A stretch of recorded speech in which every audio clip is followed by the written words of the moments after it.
Okay, so what we're talking about is covalent versus ionic bonding, which is incidentally one of my favorite things in chemistry because covalent and ionic bonds are the reason everything else in chemistry happens.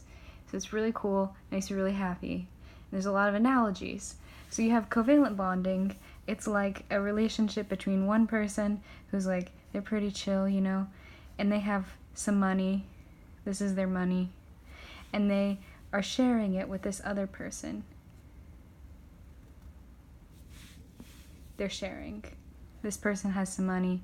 Everyone's sharing the money. This person is, he's sharing this money as well. This is like covalent bonding. So this is an oxygen, this is another oxygen. They're sharing the money that they have. It's like they're in a relationship and they have a bank account together. And so the result of that is an oxygen-oxygen bond, where the bond represents shared electrons. So the reason a covalent bond happens is because neither is strong enough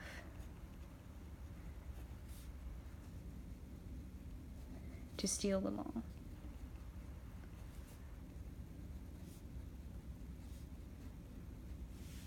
Steal all the electrons. But they kind of want to. They're very sneaky, They think that they can steal all the electrons, but they're really sharing. And the reason for this is because they think that they have them all. They think that they have all the money, but they actually don't. They just have a little bit. They're sharing. Okay, so this is conversing with ionic bonding. Ionic bonding is like you have NaCl. This is the chlorine. The chlorine is very powerful. He has a big muscle. And he has a ton of money. And here's Na is like this. He's very weak. And he just has money. He just has a little bit of money.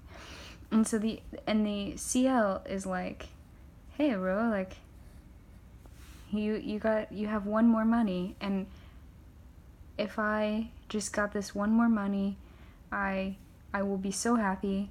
Like, man, I really want that money. Please give me your money. And the Na is like, I guess I would give it to you. I'm too weak to not give you my money. So the result of that is you have this bond here between the Cl and the Na, but the Cl has all the money. And the Na is sad. He doesn't have any money. But they're still bonded together. Why is that? So in covalent bonding, you have the electrons being shared between these two oxygens. So what that actually looks like is you have one oxygen and another oxygen, and they're sharing the electrons like this. So like their electrons are in here like this. They're being shared. So they have to stay close to each other, really close to each other, in order to share these. So the electrons, instead of being all over here or all over here, or are all of these places. So the electrons, all of these dots represent places where the electrons could be. So they have to stay really close to each other in order to share all these electrons. So the electron is like over here 1 second, and over here, and over here. And so because of that, they're being shared, and they are bonded together. When you have a bond between NaCl, Cl has all the electrons, and Na has no valence electrons. So the Cl would have a minus charge, and the Na would have a plus charge.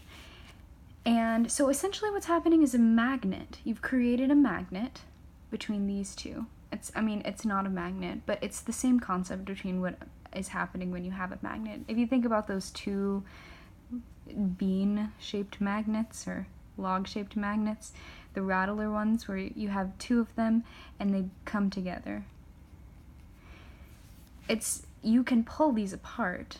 It's not like you can't pull these apart, but they're stuck together. Compared to like what's happening up here, where you have the two and there's so many. It's like if you had the two rattler magnets and you wrapped them in yarn a bunch of times. So when you have this one, you have an Na right here, and there's a plus, and then right here, a Cl is like, I'm minus, and I'm attracted to this plus. There's another Cl right here, it's attracted to the plus. There's a Cl right here, and then it's attracted to this plus, and Cl, you know, attracted to the plus. And then there's an Na right here, and there's a plus, and it's attracted to this Cl.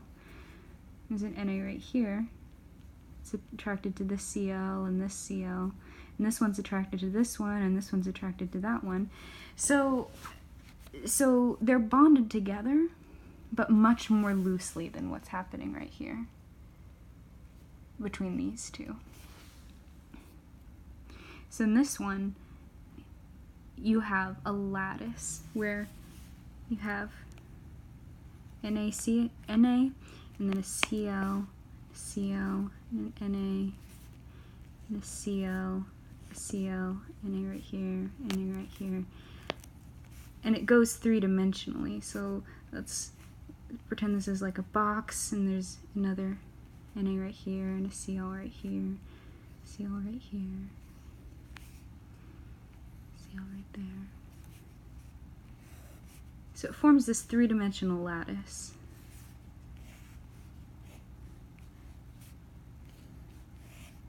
And the charge is dispersed amongst the lattice. So a charge by itself, you just have like a negative charged Cl. It will kind of go crazy. It will bond with things.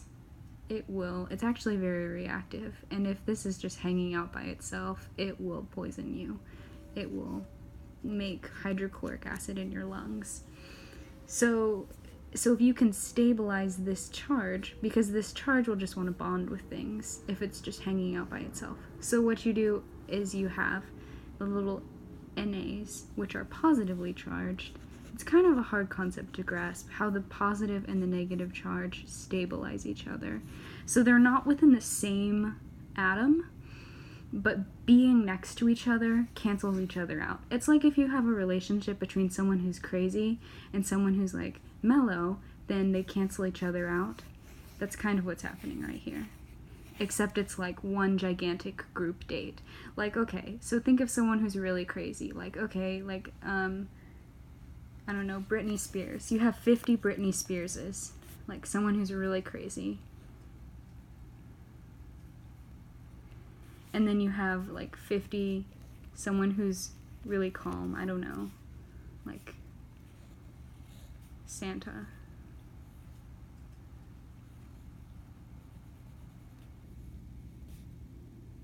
He's calm. I don't know how to demonstrate that he's calm. They would cancel each other out if they were on like a gigantic group date. That's what's happening here. Okay, hope this helped.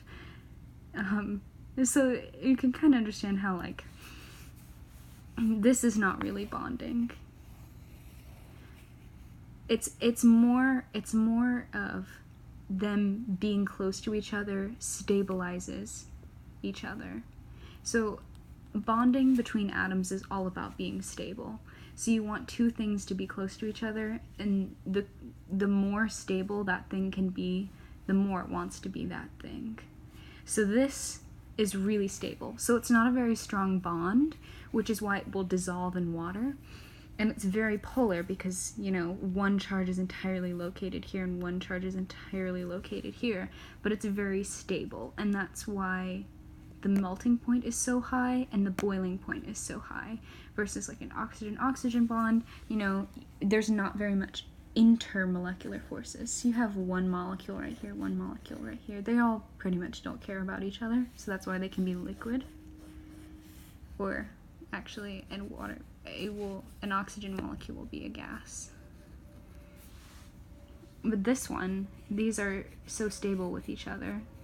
You know, they all care about each other being around, because if one of them leaves, it's a big deal, you know? They become less stable. So that's why they have such a high boiling point. I hope this was helpful. Maybe not. Let me know.